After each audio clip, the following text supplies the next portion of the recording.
میں خاص طور پہ انٹرسٹڈ ہوں کہ بڑی اہم چیز ہے کہ اس وقت پارلیمنٹ کے اندر جو ہے انتخابی اصلاحات پہ بات ہو رہی ہے، کیونکہ ہمارا یہ بہت سب سے بڑا مسئلہ اب تو تقریباً 10-15 سال سے چل رہا ہے کہ انتخابات کنٹروورشل ہو جاتے ہیں، اور میں دیکھ رہا تھا جو پرپوزلز ہیں وہ ان میں سے کافی بڑی مناسب بھی ہیں۔ کویسچن اس کے اوپر ایک دو ہیں۔ ایک تو یہ کہ یہ اعظم تارڑ صاحب نے کہا کہ 1-2 دن میں مکمل ہو جائے گا، اس کا سٹیٹس کیا ہے اور اس کی روح کیا ہے، اس کا بنیادی جو تھرسٹ ہے وہ کیا ہے؟ اس میں ایک سٹیٹس تو آپ کو یہ بتا دیتا ہوں کہ اس میں جو ہے وہ ہمارے طرف سے کام مکمل ہو گیا۔ آپ سمجھ لیں کہ کمیٹی نے اپنا کام مکمل کر لیا ہے، اور اب وہ جو بھی کام مکمل کیا ہے اس کو بلیک اینڈ وائٹ میں کر کے ہم نے کہا تھا کہ ہمیں دکھا دیں، مطلب تمام ممبرز کو جو ہے نا سافٹ کاپی یا ہارڈ کاپی جو ہے نا ڈسٹریبیوٹ کر دیں، تو وہ میرا خیال ہے پرسوں تک جو ہے وہ ہمارے پاس کاپی ہو جائے گی جتنا بھی کام ہوا ہے۔ اور مین روح آپ پوچھ رہے ہیں تو مین روح یہ ہے کہ اس 2017 والے قانون میں اگر کوئی بہتری ہو سکتی ہے، جس حد تک بھی بہتری ہو سکتی ہے، باقی تو کام یا تو الیکشن کمیشن نے کرنا ہے یا انتظامیہ نے کرنا ہے، مگر قانون کے حوالے سے جتنی بہتری آ سکتی ہے وہ ہم نے کوشش کی ہے، اور وہ جس وقت یہ نکل آئے گا، یہ مطلب باہر آ جائے گا، آپ کے پاس پبلک ہو جائے گا، تو پرانے کو اور اس کو جب آپ موازنہ کریں گے تو آپ کو کوئی بہتری نظر آئے گی۔ کوشش ہم نے نیک نیتی سے کی ہے کہ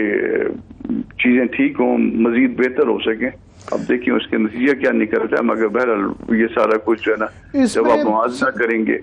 جی بالکل، یہ میں نے دیکھا اس کے اندر کافی مناسب قسم کی ترامیم جو ہے نا سجیسٹ کی گئی ہیں، اس میں وہ نہیں ہے۔ مگر ایشو صرف ایک ہے کہ اس وقت کیونکہ نیشنل اسمبلی میں جو بہرحال انتخابی طور پہ سب سے بڑی پارٹی ہے پی ٹی آئی جس کا نام ہے، وہ مسنگ ہے، تو سینٹ میں ان کی نمائندگی ضرور موجود ہے، اور ایک راجہ ریاض صاحب کی جو ہے اس کو پی ٹی آئی تو نہیں کہنا چاہیے، تو وہ ایک پارٹی ایک میجر سٹیک ہولڈر مسنگ ہے۔ دوسرا یہ جو ریفارمز ہو بھی جائیں گے تو اس کے لیے ایک ماحول چاہیے اور الیکشن کمیشن چاہیے۔ الیکشن کمیشن کو ایک طرف آپ جو ہیں بڑی کنٹروورشل قسم کے اختیارات اور ترامیم کی جا رہی ہیں، اس طرف سے یہ اصلاحات ایک مثبت کی جا رہی ہیں، تو جنہوں نے امپلیمنٹ کرنا ہے وہ اتنے جب کنٹروورشل ہوں گے تو اس کے اوپر سوال تو پھر کھڑے ہوں گے۔ متین صاحب، یہ آپ کو کس نے کہہ دیا کہ کنٹروورشل جو نا وہ اصلاحات کی جا رہی ہیں، اور یہ آپ کو کس نے کہہ دیا کہ پی ٹی آئی کی نمائندگی نہیں ہے؟ علی ظفر صاحب ان کے بہت مناسب قسم کے بہت اچھے وکیل ہیں اور سینیٹر ہیں، اور وہ اس میں اس کمیٹی میں شامل ہیں، اور انہوں نے کسی چیز کو بھی اس پہ آبجیکٹ نہیں کیا۔ افضل صاحب کا بھی میں حوالہ دے سکتا ہوں، مگر افضل صاحب کے حوالے سے آپ کہہ سکتے ہیں کہ ان کے اوپر ڈسپیوٹ ہے، مگر علی ظفر کے اوپر تو کوئی ڈسپیوٹ نہیں ہے نا ان کے ساتھی ہونے کے حوالے سے، تو انہوں نے کوئی اس کے اوپر وہ نہیں کیا۔ اب رہ گئی بات جو ہے الیکشن کمیشن کی۔ الیکشن کمیشن تو اس کے جو ممبرز ہیں، ایک چیف اور 2 ممبرز، وہ پی ٹی آئی دور کے لگے ہوئے ہیں، یہ تو آپ کے ذہن میں ہوگا، اور باقی 2 ریمیننگ جو ممبرز ہیں اس کے بارے میں بھی اگر آپ تھوڑا سا اگر اس میں ماضی میں چلے جائیں یا ان کے کسی دوست سے پوچھیں یا ایمن علی ظفر صاحب سے پوچھ لیں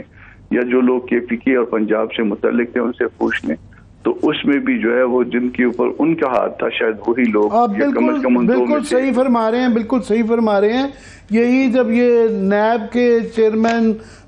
مختلف ادوار میں جب کنٹروورشل ہوتے رہے تو یہی کہا جاتا رہا پی ٹی آئی دور میں کہ جناب یہ تو غاب کے لگائے ہوئے تھے، تو اس سے پہلے اس طرح کی ہوتی رہی، مگر اس سے زیادہ عمل بھی دیکھنا پڑتا ہے، کہ اس لیے میں کہہ رہا ہوں کہ کنٹروورشل ہیں کہ آج فار ایگزامپل ایک اور اگر آپ نے فرض کریں ان کے عمل کی کسی عمل کی وجہ سے کسی کوئی اعتراض ہے تو پھر دستور نے کوئی طریقہ کار وضع کیا ہوا ہے، اس عمل کی وجہ سے اس عمل کو بنیاد بنا کے کوئی دستوری طریقہ اختیار کرنا پڑتا ہے، اور جس دوست کو ان کے اوپر اعتراض ہو یقیناً وہ دستوری طریقہ استعمال کر سکتا ہے۔ نہیں، اس کے میرا سوال یہ تھا کہ آج عرفان قادر صاحب نے محمد مالک صاحب کے پروگرام میں کہا کہ جناب یہ جو 90 دن کا الیکشن ہے یہ تو ایک ڈائریکشن ہے، یہ آئین میں اس کے اوپر بہت اس کے اندر گنجائش ہے، اور یہ سارا تو الیکشن کمیشن نے ڈیسائیڈ کرنا ہے۔ آف کورس آپ نے جو ترمیم کی ہے اس میں ان کو اختیار دیا ہے، مگر وہ اختیار جو ان کا ہے الیکشن شیڈول اناؤنس کرنے کا، وہ کانسٹیٹیوشن آئین کو تو سپرسیڈ نہیں کرتا کہ ماورائے آئین 90 دن سے اوپر جا کے الیکشن کمیشن ڈیٹ دے دے۔ وہ اس میں متین صاحب جس وقت یہ امینڈمنٹ آئی تھی تو چونکہ اس میں کنفیوژن پیدا ہونے کا وہ احتمال تھا، تو میں نے اس میں جو ہے نا وہ سجیسٹ کیا تھا کہ اس ترمیم کو آپ گو کہ ہر چیز سبجیکٹ ٹو کانسٹیٹیوشن ہوتی ہے، مگر مزید وضاحت کے لیے اس ترمیم کو بھی اس سے پہلے 2 الفاظ کا اضافہ کر دیجیے، وہ ہے سبجیکٹ ٹو کانسٹیٹیوشن۔ تو جو وہ اختیار ہے بھی تو وہ تابع دستور ہے، تو کوئی دستور سے باہر نہ اس میں گئے ہیں ہم، نہ کسی اور جگہ پہ دستور۔ میں ذرا ٹاپک چینج کرتے ہوئے کہ مردم شماری کا پہلے یہ جو الیکشن ڈیلے کیے گئے، جو اس کے لیے بہانے بنائے گئے کہ فورسز نہیں ہیں، پیسے نہیں ہیں، مردم شماری کا بھی ایک بہت بڑا ایشو بنایا گیا کہ جناب یہ پرانی مردم شماری پہ نہیں ہو سکتا۔ اب وہ جو ہے نا، وہ جو انگریزی میں کہتے ہیں نا کوشر ہو چکا ہوا ہے، اب جو میجر پی ڈی ایم کی پارٹیز ہیں وہ اس کو ڈیفینڈ کر رہی ہیں کہ نہیں یہ پرانی مردم شماری ہوگا۔ ایم کیو ایم نے جو ہے اس پہ جو ہے اختلاف کیا ہے، بی این پی بنگل نے اختلاف کیا ہے، آپ کا اس پہ کیا سٹانس ہے؟ اس پہ مردم شماری کے حوالے سے جی کہ پرانی مردم شماری کے تحت جو پرانی حلقہ بندیاں ہیں اس کے تحت یہ الیکشن ہونے چاہیے۔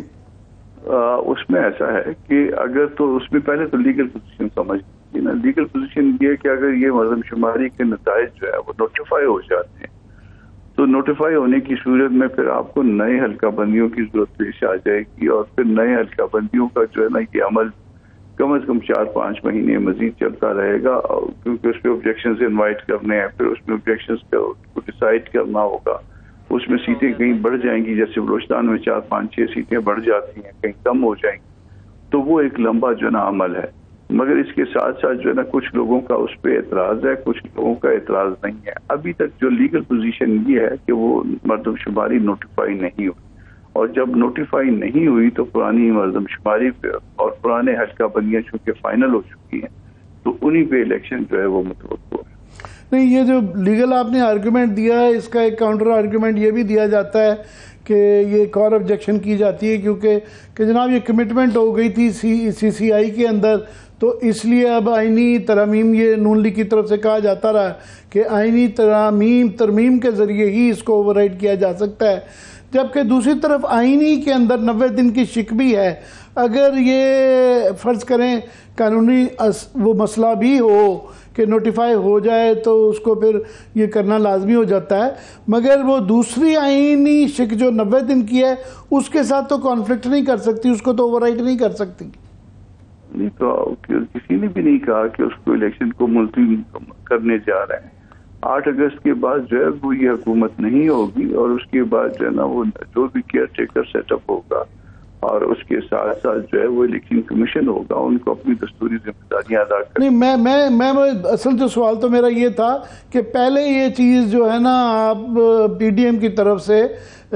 خاص طور پہ نون لیگ اور پیپلز پارٹی کی طرف سے یہ بہت بڑا ایک مسئلہ بنایا گیا کہ مردم شماری کے پرانی کے تحت نہیں یہ ہو سکتا، اور یہ بالکل اب پنجاب کا جب الیکشن ہوا تھا، جی پنجاب کے الیکشن کے حوالے سے یہ عدالت کے اندر بھی یہ مسئلہ کہا گیا کہ جو گورنمنٹ نے اپنی جو کیس کیا گیا۔ متین صاحب اس میں ملٹیپل ریزنز تھی، اس میں ایک ریزن یہ بھی تھی کہ یہ جو ایک عالمی ریکارڈ قائم کیا گیا کہ 1 سال سے کم عرصے میں 3 اسمبلیاں توڑنے کا، اور باقی 2 صوبے ایسے ہیں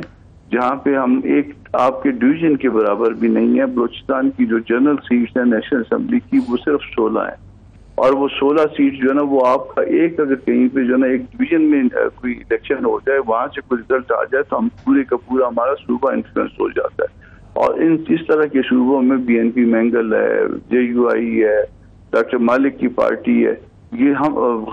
اپنا پشتونخوا ملی عوامی پارٹی ہے، اس میں ہم جیسے لوگ ریپرزینٹ کرتے ہیں، تو ہم اپریہینڈ کرتے ہیں کہ پورے کا پورا جو ہے نا وہ الیکشن ٹاپل ہو جاتا ہے، یا کم از کم ہمارے حوالے سے ٹاپل ہو جاتا ہے۔ لوگ پنجاب کے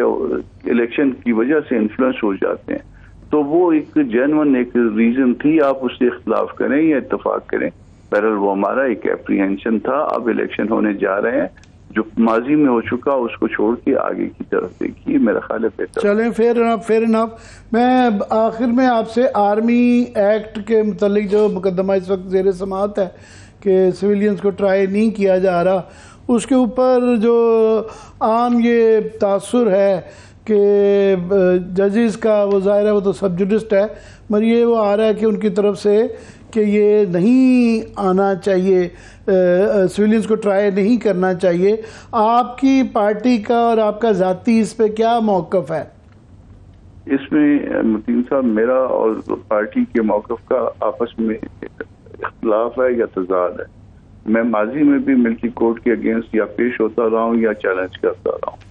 میں ملٹری کورٹ کے حوالے سے ان کا سویلین کا ٹرائل جو ہے میں اس کا مخالف رہا ہوں. پارٹی جو ہے نا وہ میرے موقف سے اتفاق نہیں کرتی. تو یہاں پہ اگر آپ پارٹی کے حوالے سے اگر بات کرنا چاہیں گے تو پارٹی ترجمان جو ہے اسلم فوری صاحب ہیں، وہ آپ کو بہتر بتا پائیں گے. میرا موقف اور آج جو سماعت ہوئی اس میں جو اٹارنی جنرل صاحب کا جو پچھلے مقدمات میں بھی ہوتا رہا، تو انہوں نے کہا جی اعتراض سب سے بڑا یہ ہے کہ جی یہ فل کورٹ نہیں ہے تو بھی فل کورٹ بنا دیں. تو اس کے اندر جو چیف جسٹس کے ریمارکس ہیں، I'm sure آپ نے پڑھے ہوں گے، میں ناظرین کی توجہ کے لیے تھوڑا سا رپیٹ کر دیتا ہوں کہ انہوں نے کہا جی اس وقت جو ہے ججز دستیاب نہیں ہے، فل کورٹ تشکیل دینا ممکن نہیں ہے. کیونکہ ہمیں یہ بتایا گیا تھا کہ جب 9 ممبر کا بینچ بنایا گیا تھا اس وقت جو جتنے اویلیبل تھے، باقی چھٹیوں وٹیوں پہ گئے ہوئے تھے، 9 ہی اویلیبل تھے، جو کہ اب 5 رہ گئے ہیں. ساتھ میں چیف جسٹس نے کہا کہ خوشی ہے کہ آرمی کے زیر حراست افراد کو خاندان سے ملنے دیا جا رہا ہے. درمیان میں حالانکہ چیف جسٹس نے پہلے یہ ایک توقع کا اظہار کیا تھا کہ ہمیں امید ہے کہ جب تک یہ فیصلہ نہیں ہو جاتا تو ٹرائل نہیں ہوگا، جبکہ ISPR کی طرف سے پھر یہ آیا کہ 102 لوگوں کا ٹرائل ہو رہا ہے. تو ابھی یہ قسم کا بڑا پازیٹیو مثبت سا انہوں نے یہ اس چیزوں پہ چیف جسٹس نے آج جو ہے نا اپنے ریمارکس دیے ہیں، کوئی اتنا زیادہ اس پہ برہمی کا اظہار نہیں کیا. دوسرا یہ فل کورٹ کے اوپر عائشہ بی بی، جسٹس عائشہ ملک کا ان کا بڑا ایک جو آرگیومنٹ تھا کہ جناب ایک جج پہ تو آپ نے بھی اعتراض کیا کہ وہ نہیں ہے تو فل کورٹ کیسے ہو سکتا ہے. تو یہ فل کورٹ کا اس میں کئی دفعہ لگتا ہے کہ کچھ جج حضرات، کیونکہ یہ بہت یہ اہم بھی ہے، سینسٹیو بھی ہے، حساس بھی ہے، تو تاثر سا جاتا ہے کہ اس پریشر سے بچ کے بھی اس بینچ میں نہیں آنا چاہ رہے. نہیں، اس میں ایسا ہے، آپ نے ایک تو نومبر کا ذکر کیا، نومبر میں چھٹیاں جو ہے نا وہ نہیں شروع ہوئی ہوتی، ٹھیک ہے نا جی. تو اس وقت فل کورٹ جو ہے وہ بن سکتا تھا، یا ابھی بھی جو ہے نا وہ جس وقت یہ معاملہ شروع ہوا تھا اس وقت بھی ججز اویلیبل تھے. بعض مطالبے ایسے ہوتے ہیں جو زبان زد عام ہو جاتے ہیں، قوم کا مطالبہ ہوتا ہے یا اس کیس کی گریوٹی کے حوالے سے اس میں اگر کسی پارٹی کی طرف سے کوئی مطالبہ آ جائے اور وہ پارٹی فرض کر لیجیے فیڈرل گورنمنٹ ہو یا اس کے ساتھ جو ہے نا کوئی 40-50% جو ہے نا وہ لوگوں کو ریپرزینٹ کر رہے ہوں لوگ، تو اگر اس طرح کا مطالبہ آ جائے اور قومی اہمیت کا معاملہ ہو تو اس میں کوئی مذائقہ نہیں ہوتا. اب جو آج میں تو کورٹ میں موجود نہیں تھا، مگر بہرحال میں نے میڈیا پہ جو اس کو دیکھا ہے تو وہ کہہ رہے تھے کہ اطہر من اللہ صاحب باہر ہیں، کچھ لوگوں پہ آپ نے اعتراض کیا، کچھ خود چلے گئے. تو جو اس طرح سے یہ ساری باتیں ہیں، مگر اس باتوں کے علاوہ جو ہے نا یہ صرف یہاں پہ اس ایک کیس پہ اعتراض نہیں ہے.